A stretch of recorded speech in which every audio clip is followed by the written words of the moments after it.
नमस्कार, मेरा नाम डॉक्टर शालिनी त्यागी है।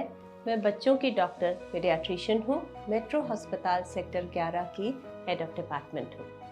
आज हम बात करते हैं बच्चों की कॉमन चाइल्डहुड इलनेसेस की। आपने देखा होगा कि अक्सर माँ बाप खांसी जुकाम को लेकर हमेशा बच्चों को लेके अस्पताल में चले रहते हैं। ये सबसे कॉमन इलनेस है।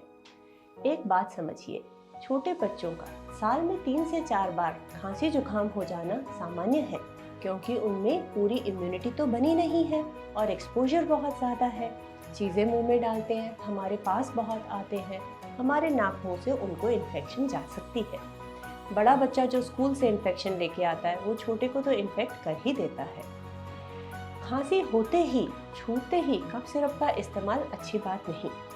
नॉर्मल खांसी जुकाम अक्सर बुखार और जुकाम से शुरू होता है और धीरे धीरे उसके तीसरे चौथे दिन होते होते खांसी भी हो जाती है और 5-7 दिन होते होते ये खत्म हो जाती है। इसमें ज़्यादा दवाइयों की अक्सर ज़रूरत नहीं होती।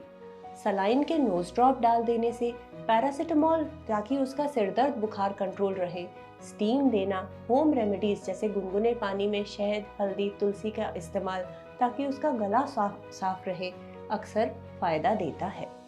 लेकिन अगर ये कॉम्प्लिकेशन होता है तो ट्रीटमेंट चाहिए। क्या कॉम्प्लिकेशन हो सकती हैं?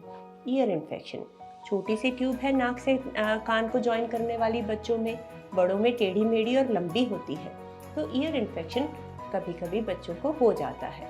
कैसे पता लगेगा? तेज बुखार आएगा, बच्चा उल्टियाँ करेगा, आधी रात को बच्चा बहुत रोएगा। छोटा बच्चा अक्सर लेटने में बहुत रोएगा और जैसे ही कंधे पे माँ लगाए रात को घूमे, थोड़ी देर आराम मिलेगा। ये एक बहुत इंपॉर्टेंट साइन होता है ईयर इन्फेक्शन का।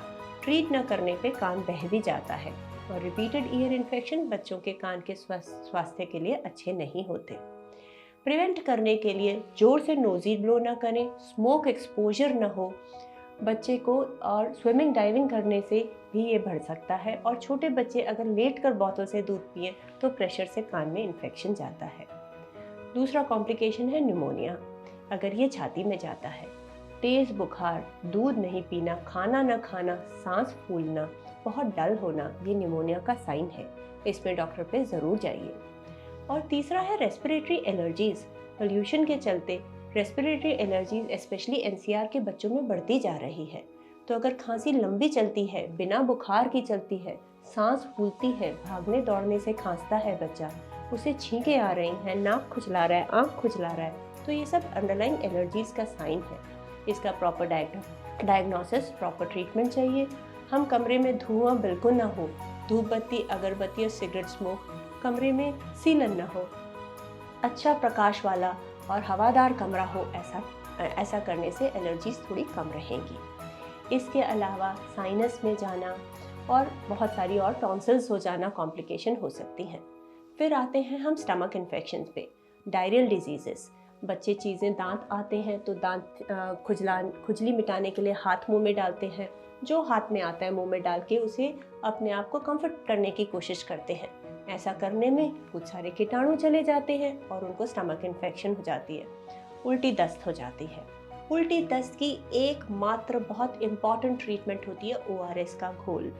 इसमें ऐड किया जा सकता है कि उल्टी की दवाई दे दें, जिंक दे दें बच्चे को ठीक होने के लिए, और अगर खूनी दस्त वगैरह लगे हैं तो कई बार एंटीबायोटिक्स भी देनी पड़ती है। लेकिन सबसे इम्पॉर्टेंट ट्रीटमेंट है ORS। घर में बच्चे को पहली उल्टी, पहला दस्त हो, ORS नहीं भी है तो भी नमक चीनी का घोल बना के पिलाएं। खिलाते रहें। दाल का पानी, चावल का पानी, नींबू पानी, नारियल पानी अक्सर इसमें मदद करता है। टाइफॉइड बुखार, तेज़ बुखार जो धीरे धीरे बढ़ता चला जाता है, 5वें-7वें दिन उसमें दस्त लग सकते हैं, शरीर दर्द होता है। मलेरिया भी इसी तरह से आता है, ठंड भी लगती है इसमें। यूरिन इन्फेक्शन बच्चों में बहुत मिस होती है क्योंकि कई बार वो बिना यूरिन के साइन के भी आती है। तो पहले 3 साल के बच्चों में अगर बुखार है और कुछ नहीं है तो यूरिन टेस्ट ज़रूर करवाएं। इसके अलावा हमेशा बुखार में ये देखें कि ये कहीं सीरियस इलनेस तो नहीं है। Meningitis, swine flu, Covid infection severity of science के साथ आएगी।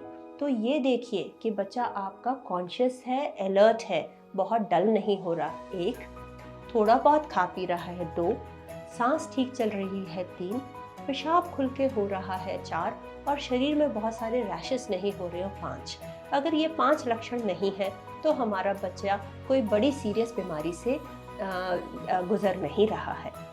हाइड्रेशन और न्यूट्रिशन, ज़्यादा पानी और प्रॉपर फूड बच्चों के कॉमन इलनेसेस में रोके नहीं और देते रहें। नमस्कार।